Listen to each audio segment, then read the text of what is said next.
Hi everyone, इस class में हम कवर करेंगे भारत में मिलने वाली प्रमुख पर्वत श्रेणियां और उनकी चोटियां। क्योंकि कई बार ये कंफ्यूजन हो जाता है, तो पूरी क्लैरिटी के लिए एक नए तरीके से भारत की प्रमुख पर्वत श्रेणियां और चोटियां, इसके साथ हम भारत के आसपास की भी कुछ पर्वत श्रेणियां हम देख लेंगे, जो थोड़ा सा क्लैरिटी लेकर आ जाए, आपको पता चल जाए कि हाँ ये भी एक पर्वत है। तो सबसे उत्तर में भारत से बाहर, मतलब उत्तर में लद्दाख से ऊपर अगर हम जाएंगे तो हमें पामीर की गांठ मिलेगी, पामीर ग्रंथि, पामीर का पठार। इसे विश्व की छत, रूफ ऑफ द वर्ल्ड भी कहते हैं, क्योंकि यह समतल और बहुत ऊंचा है। जो माउंट एवरेस्ट होता है वो पीक होता है, चोटी होती है, वो एक तरीके से छत नहीं बन सकती।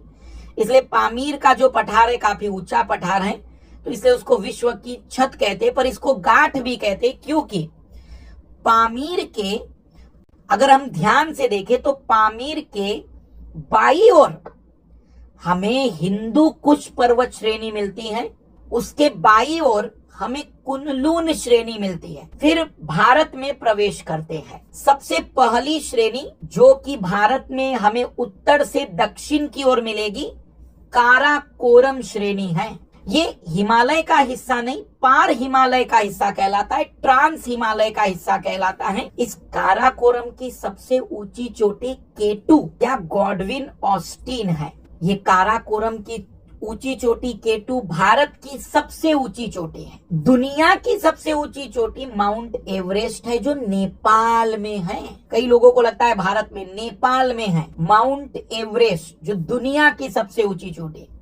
केटू भारत की सबसे ऊंची चोटी और दुनिया की दूसरी सबसे ऊंची चोटी है, दुनिया दूसरी। फिर काराकोरम के बाद, क्योंकि के बाद एल आता है, तो काराकोरम के बाद आपको लद्दाख की श्रेणी मिलेगी, लद्दाख पर्वत श्रेणी। पर्वत श्रेणी मतलब एक पर्वत का पूरा सीक्वेंस, चोटी मतलब उस सीक्वेंस में कोई पर्वत का ऊंचा भाग। फिर उसके नीचे आपको मिलेगा जास्कर श्रेणी, जास्कर। ये तीनों श्रेणी के पास जास्कर के थोड़ा सा दाई ओर आ जाइए, दाई ओर, तो आपको कैलाश श्रेणी मिलेगी, कैलाश।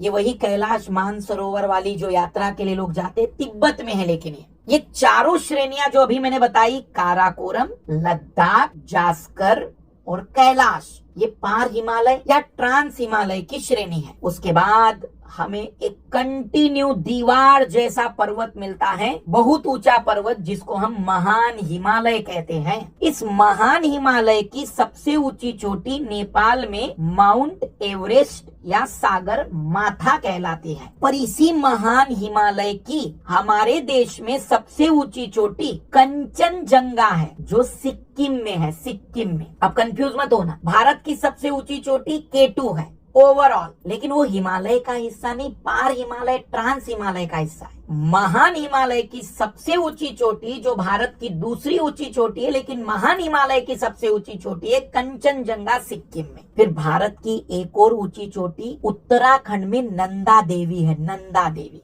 महान हिमालय की पश्चिमी किनारे पर हमें जो ऊंची चोटी मिलती है उसे कहते हैं नंगा पर्वत, क्योंकि इसमें जनरली पौधों की कमी या पेड़ पौधे नहीं होते, इसलिए इसको नेकेड माउंटेन, नंगा पर्वत कहते हैं। और इस महान हिमालय का सबसे पूर्वी भाग नामचा बरुआ अरुणाचल प्रदेश में है, नामचा बरुआ। फिर उसके बाद नीचे आइए आप, मतलब दक्षिण की ओर, तो महान हिमालय के ठीक नीचे छोटे छोटे टुकड़ों में मध्य हिमालय मिलता है, मध्य हिमालय। इसकी कई छोटी छोटी पर्वत श्रेणियां हैं। पीर पंजाल पर्वत श्रेणी है इसमें, महाभारत पर्वत श्रेणी है इसमें, धौलाधर पर्वत श्रेणी है इसमें। तो छोटे छोटे टुकड़ों में बटा हुआ हिमालय की एक सीरीज है मध्य हिमालय, जिसको लोकल लोगों ने अलग अलग नाम दे दिए हैं। और सबसे अंत में कम ऊंचाई वाले हिमालय की श्रेणी मिलती है, जिसको शिवालिक कहते हैं। इसके बाद हम मैदानी भाग में प्रवेश करते हैं, भारत का मैदानी भाग। अब फिर प्रायद्वीपीय पठार पर आ जाइए, प्रायद्वीपीय भारत पर आ जाइए, पेनिनसुलर इंडिया पर आइए, और राजस्थान में या गुजरात से लेकर दिल्ली तक में पर्वत मिलता है अरावली श्रेणी, अरावली पर्वतमाला।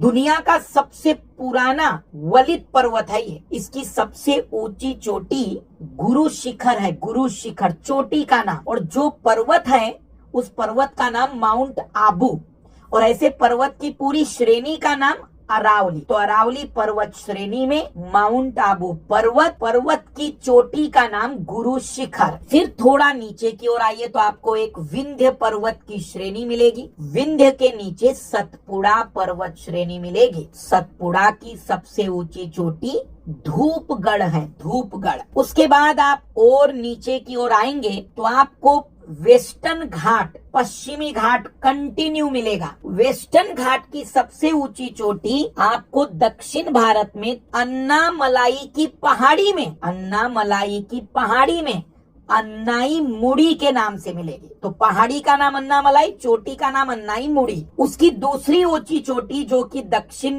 भारत में ही मिलती है, पश्चिमी घाट की, वेस्टर्न घाट की, डोडा बेट्टा। वही ऊपर की ओर थोड़ा सा देखेंगे तो डोडा बेट्टा ये पश्चिमी घाट की दूसरी ऊंची चोटी है। और अब आते हैं पूर्वी घाट पर। पूर्वी घाट की अगर हम बातचीत करें तो पूर्वी घाट की अब एक नई चोटी खोजी गई है आंध्र प्रदेश में, जिंदगड़ा पीक। नाम ध्यान से सुनना, जिंदगड़ा पीक 1690 मीटर बताया जा रहा है। ये जिंदगड़ा पीक 1690 मीटर। जी हाँ, मैंने भी पढ़ाया आपको इसके पहले कि सर आपने तो महेंद्रगिरी बताया था।